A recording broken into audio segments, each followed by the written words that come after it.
안녕하세요 여러분. 오늘 하루도 주님 주시는 힘으로 온전히 믿는 자로 살아낼 수 있는 여러분 되기를 축복합니다. 오늘 본문은 신명기 14장입니다. 너희는 너희 하나님 여호와의 자녀이니 죽은 자를 위하여 자기 몸을 베지 말며 눈썹 사이 이마 위에 털을 밀지 말라. 너는 내 하나님 여호와의 성민이라. 여호와께서 지상 만민 중에서 너를 택하여 자기 기업의 백성으로 삼으셨느니라.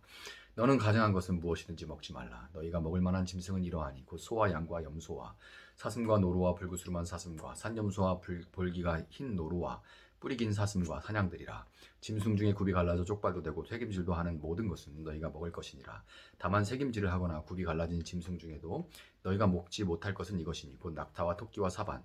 그것들은 새김질은 하나 굽이 갈라지지 아니하였으니 너희에게 부정하고 돼지는 굽은 갈라졌으나 새김질을 못함으로 너희에게 부정하니 너희는 이런 것의 고기를 먹지 말 것이며 그 사체도 만지지 말 것이니라.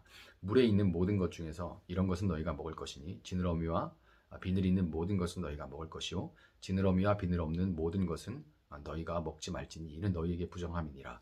정한 새는 모두 너희가 먹으려니와 이런 것은 먹지 못할지니 곧 독수리와 솔개와 물수리와 매와 새매와 매의 종류와 까마귀 종류와 타조와 타오마스와 갈매기와 새매 종류와 올빼미와 부엉이와 흰 올빼미와 당아와 오름과 노자와 학과 황새 종류와 대승과 박지며 또 날기도 하고 기어다니기도 하는 것은 너희에게 부정하니 너희는 먹지 말 것이나 정한 새는 모두 너희가 먹을지니라. 너희는 너희 하나님 여호와의 성민이라.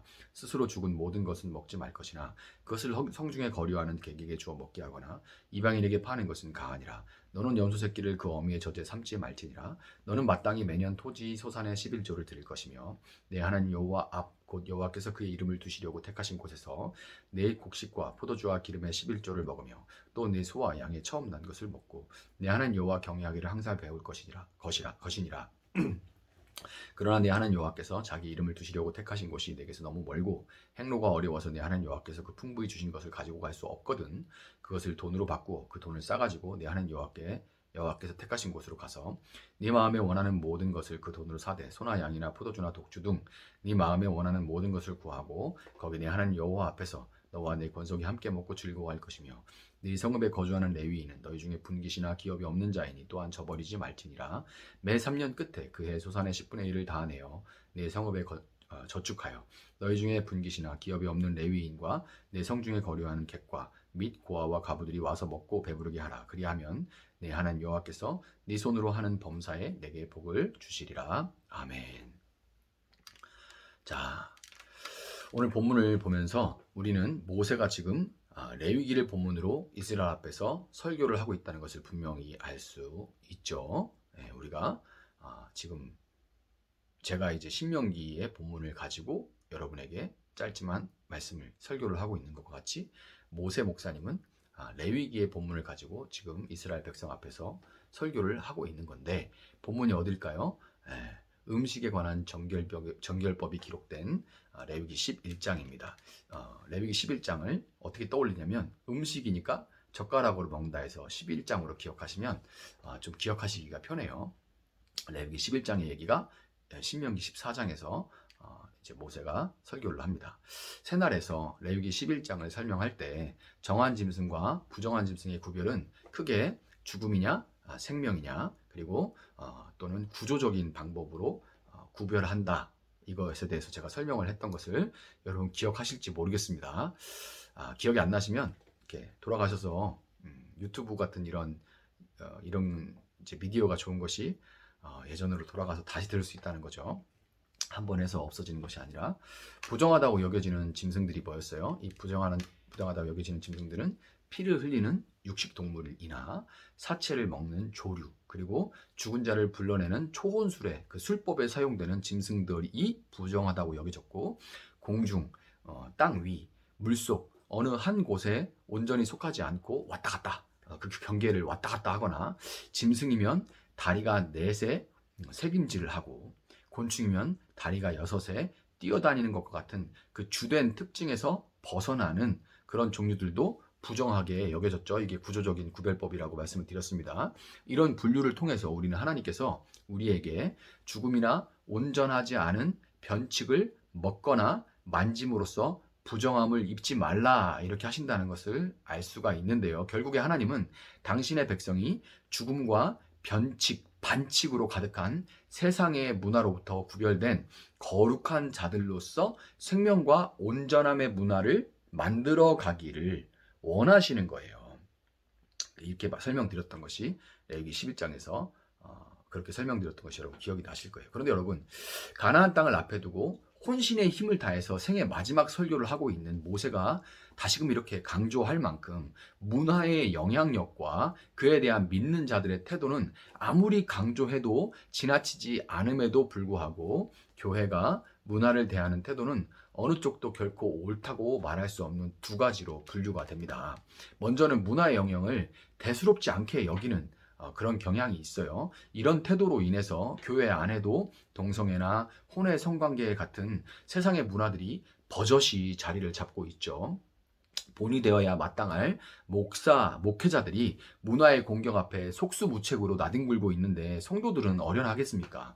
이와 반대되는 이런 태도와 반대되는 또 다른 태도는 교회가 규모와 숫자 그리고 돈으로 대외적인 영향력을 키워서 교회 문화를 세상에 이식하려고 하는 그런 시도예요. 이제 양극단이라고 말할 수가 있죠. 안타까운 마음이야 10분 이해가 가지만 차별금지법에 대한 많은 교회들의 어떤 폭력적이고 혐오를 조장하는 그런 태도를 볼 때 이 스페인의 남미에 대한 선교 정책과 영미 국가들의 아프리카 국가들에 대한 선교 정책을 제가 떠올리게 됩니다. 스페인은 선교사들이 인도하는 길을 따라서 아르마다 그 무적 함대를 앞세워서 미개하고 이교도적인 남미의 문화를 말 그대로 정복하고 자신들이 이룩한 찬란한 기독교 문화를 그곳에 이식했습니다. 그렇지만 우리는 역사를 통해 결과를 잘 알고 있죠. 그래서 기독교인들은 역사를 잘 알아야 돼요. 우리는 그 역사를 통해서 뭘 볼 수 있어요? 우월한, 사실은 기독교 문화라고 하지만 사실은 우월한 기독교 문화를 이식하려 했던 그들의 시도는 실패로 끝나고 남미의 기독교는 역사가 오래되었음에도 불구하고 토속 신앙과 섞여버린 제3의 어떤 것이 되고 말았죠. 여러분, 남미를 배경으로 한 그런 영화 같은 것들 보세요. 그러면 막 총 쏘면서도 막 이렇게 이거는 다 하고 뭐 이렇게 목주에 키스를 한다거나 뭐 이런 아주 좀 제3의 어떤 것이 돼버린 현실이에요. 아프리카 역시 마찬가지입니다. 좀 단순화하는 경향이 있지만 길게 설명할 수가 없어서. 그러나 한 선교 포럼에서 이런 일이 있었어요. 100년이 넘도록 어떤 국가에서는, 아프리카의 어떤 국가에서는 200년이 넘도록 선교를 진행해온 미국 선교사들이 그 뒤를 이어서 들어오는 한국 선교사들에게 이렇게 말한 적이 있습니다. 우리는 실패했다. 우리의 선교는 실패했다.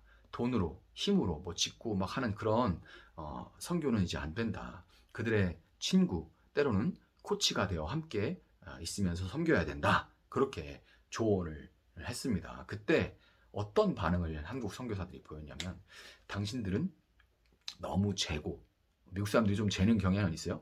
너무 재고 돈을 덜 써서 그렇다. 우리는 더 많은 돈을 써서 제대로 해볼 것이다. 이렇게 반응을 했던 것이 여전한 선교 현장의 모습입니다. 여러분, 역사가 증명하고 저도 현장에서 충분히 경험했지만 외부적인 것이 부여하는 어떤 영향력으로 문화를 변화시키려는 그런 모든 시도는 결국 실패하게 되어 있어요. 힘으로 누르려고 하면 반동으로 더 큰 것이 나오게 되어 있습니다.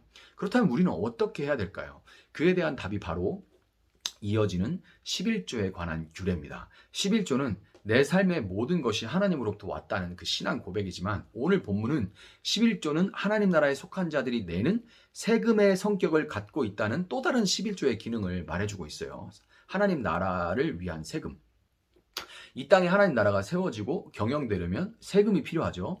세금으로 공무원 역할을 하고 있는 이 목회자들이 일하는 그 대가를 지불하기도 하고, 나도 늙고 병들고 집을 잃거나 다칠 수도 있으니까 그런 그때 시행하는, 그것을 위해서 시행하는 그 사회 보장 제도를 이 세금을 통해서 이제 실시를 하는 거예요. 시행하는 거예요.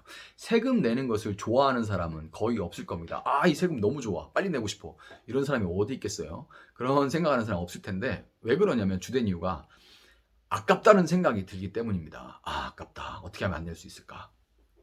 그런데 여러분, 만약에 세금이 정치인들에게 흘러 들어가는 눈먼 돈이나 멀쩡한 정부 기관을 무리해서 옮기는데 펑펑 낭비되는 것이 아니라 얼마나 효용성 있게 사용되고 나도 그 혜택을 충분히 누린다는 거. 그리고 무엇보다 그 세금을 정치라는 것의 원래 의미, 정치의 사전적인 의미는 사회적 가치의 권위적인 배분입니다. 이게 정치예요. 사회적인 가치. 쉽게 말해서 돈이라고 합시다. 세금으로 돈이 모였어요. 그것을 권위를 가지고 배분하는 거예요. 그 배분을 잘 하는 것이 바로 정치입니다.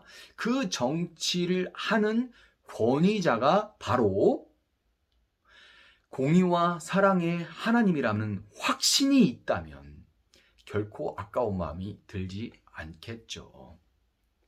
이 11조의 정신에 따라서 기쁘게 11조를 하고 그 11조로 사회적 약자들을 힘에 겹도록 섬기는 동시에 세상과 다른 거룩한 삶을 사는 것으로 마침내 로마라는 폭력과 음란의 문화 위에 세워진 제국을 뒤집어 엎어버린 것이 바로 초대교회였고 그들의 방식을 따르는 것이 바로 제국의 문화를 답습하고 있는 이 시대를 살아가면서 그곳에 하나님의 나라를 세우고 확장해야 되는 우리가 걸어가야 할 길인 것입니다.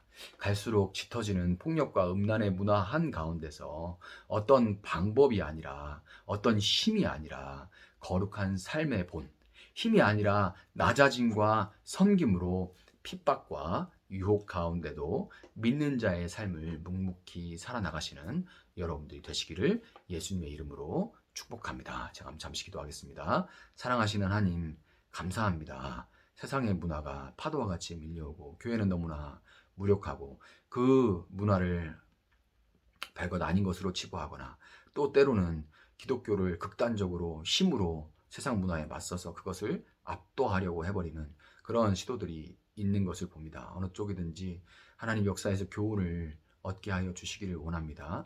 우리는 그 문화에 맞서서 거룩한 삶을 살아내므로 비웃음과 핍박과 방해가 있다 해도 하나님을 말씀을 따르는 거룩한 모습을 살아내므로 또 가난한 자 항상 있는 그 가난한 자를 힘에 겹도록 섬김으로 내 물질을 들여서 섬김으로 하나님 정말 이 세상 가운데 하나님 나라를 세워가고 운영해가는 저희들 되게 하셔서 그 하나님 나라의 찬란한 문화가 자연스럽게 세상 가운데 빛으로 드러나서 소금으로 역할해서 하나님 그 빛과 소금의 역할을 하는 기독교의 문화에 교회의 문화에 세상이 감화되고 동화될 수 있도록 하나님 우리를 사용하여 주시기를 원합니다. 갈수록 어둠이 짙어지는 가운데 빛이 힘을 잃지 않도록 촛불이 꺼지지 않도록 주님께서 보호하여 주시고 이 빛이 더해 나갈 수 있도록 주님 함께하여 주시옵소서. 감사하며 예수님의 이름으로 기도합니다. 아멘. 오늘 주시는 말씀을 붙들고 계속해서 기도합니다.